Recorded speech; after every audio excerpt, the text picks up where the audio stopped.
Good afternoon. My name is Ellie Gettinger. I'm the Education Director at Jewish Museum Milwaukee, and I am delighted to join you for a museum moment. Today, we are going to be starting a week of exploring education-themed stories, and we're going to kick it off today with the New Method Hebrew School, which is one of my favorite stories in the museum. And the delightful thing about doing these museum moments is I get to refine my understanding of the story, and I get to learn so many things about the story. Now, I enjoyed my Hebrew school experience. I lived an hour south of the Hebrew school I went to, and we would drive up and be there, and it was a time to see friends that I would never have seen otherwise. But it's my understanding, you can correct me in the comments if I'm wrong, that generally Hebrew school is seen as this horrible thing. And many people have, and maybe not all, but there's this kind of, there is often a sense of, oh, that you're going to Hebrew school. I'm sending you, my children, to Hebrew school because I was forced to go to Hebrew school. Of course, this is something I've heard. I know there are many wonderful Hebrew schools in our communities and many communities. But the more I read about New Method Hebrew School, I'm like, man, it sounded like this guy had it on. He knew what he was doing. And so I was really interested in the fact that he inspired this love of Jewish learning in a, after school capacity, and really seemed to have a whole army of people behind him working in all sorts of different ways. So today, as we're looking at Harry Garfinkel's story, I'm excited to be able to unpack why New Method Hebrew School became so popular. So let's jump right in. And I'm on the wrong screen, and I'm going to share my screen now. So New Method Hebrew School was started in the 19-teens by this gentleman. Clearly, when he came to this country, Harry Garfinkel came to this country when he was 15 years old from Russia. He moves to Milwaukee and he starts at West Division High School, and he's learning there. And as a way of supplementing his income to be able to buy books and to support himself, he starts doing the kind of traditional Melamed work where he is going into school, he is going into people's houses and teaching bar mitzvah training for their young boys. And finds that he's fairly successful. At this point, he actually had enrolled in Marquette into an engineering program, but realizes and does a course correction and says, you know what? I don't think I'm meant to be an engineer. I think I'm meant to be a teacher. So he goes and enrolls in Milwaukee State Teachers and becomes a teacher. And in thinking about New Method Hebrew School, he establishes a small institution. It moves around all over what was then the near west side, the height of Jewish Milwaukee in the 19-teens and 20s, until it lands on this address at 53rd and Center. And it was there for many, many years. The article that you see here is from the Wisconsin Jewish Chronicle. It's from 1983, and it's a remembrance by the editor emeritus at this point, Edward Pearlson, who had been very involved in New Method Hebrew School. He, in fact, had led the scout troop there for many years, and he discusses that. But one of the big questions things that I love about this name is New Method Hebrew School. So what was so new about his method? So here's how Pearlson describes it. In 1932, obsessed with a new method of teaching Hebrew, which his students were unintimidated by the teacher, as had been his experience in his Hebrew school days, Garfinkel created a learning environment in which his pupils felt free to ask questions, and which, as stated in his biographical file at the State Historical Society of Wisconsin, the method he evolved was out of dissatisfaction with the more authoritarian rabbis who had been his teachers in Russia. So, thinking about this, we have this vision of what parochial school looks like with rulers and yelling, and you get an answer wrong and you get hit. That was not his. I think this idea of being open to questions was really a big part of it. The other part of his New Method Hebrew School is described here by student Armin Nankin. Garfinkel invented the school bus. He had a 4-door Studebaker and he took out the rear seat. He added shock absorbers and reinforced the springs. So on top of being a master educator, he also was a great mechanic. Immediately after school, he would meet us. The larger students were the bottom layer. The middle layer was easy because on top were the 7 and 8-year-olds. If you were lucky, you could be one of the 4 kids sitting with Garfinkel in the front. With that, he could carry all of the kids to the Sherman School contingent. At school, perhaps 15 kids would barrel out. So the other part of his new method is that instead of forcing kids to walk in the snow and get there, he'd pick them up in his car. And seatbelt laws not being a thing yet, you'd pack 15 kids into one old Studebaker. It's kind of an amazing situation.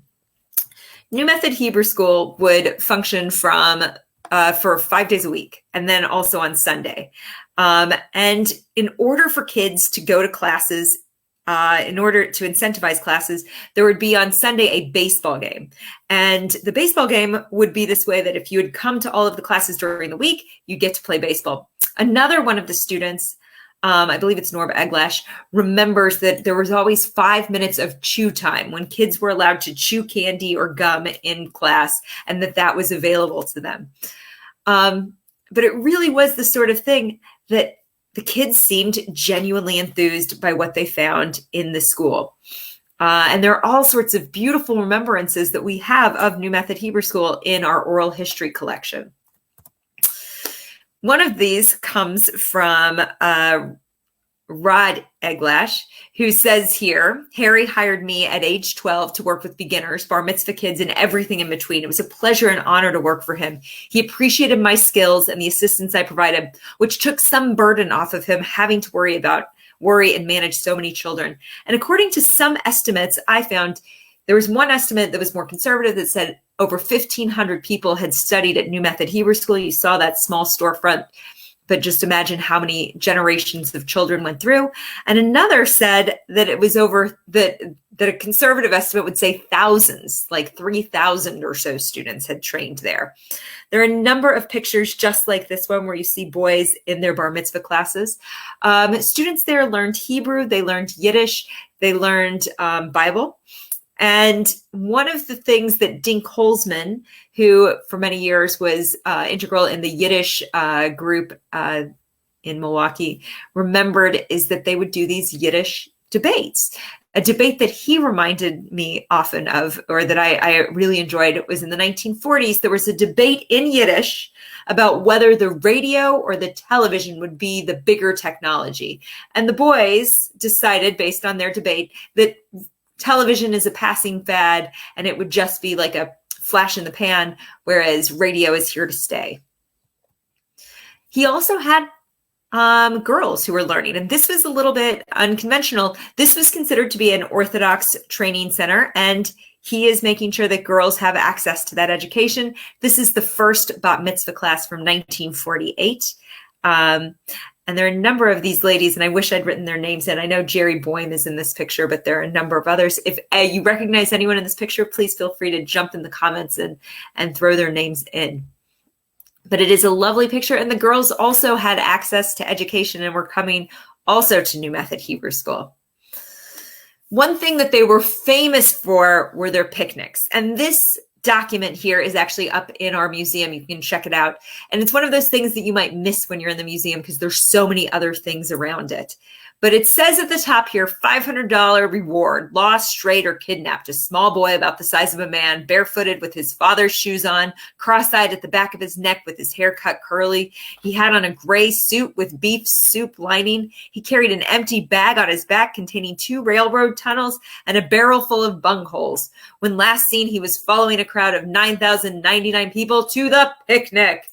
These picnics were big deals, and they started even before in the 1920s, I believe. By the 1930s, there was a PTA for the association that was responsible for all of the activities. One student described something called a penny scramble, where pennies were put into sawdust and you saw how many you could pull out. Dink Holzman, again, this is his remembrance of the picnics. The picnics would start at 11 a.m. and continue until 6 p.m. That was the time a lot of people looked forward to after picnicking all day. The picnics continued for many years. One Sunday set aside for families to get together and celebrate. Recently, when talking to Mrs. Garfinkel, she reminded me that in all these years, it never rained on our special Sundays. She was probably right. Mrs. Garfinkel, and actually I should say, Harry Garfinkel died in the 1960s at the age of 67. But his widow, Mrs. Garfinkel Bell, lived for many, many years. In fact, she didn't die till 2013 at the age of 110. And so many of us at the museum were lucky enough to get to meet her and to hear some of these stories from her as well. So again, this is one of those stories that I love. I love the power of education, the power of one man to transform the way a community looks at its Jewish education.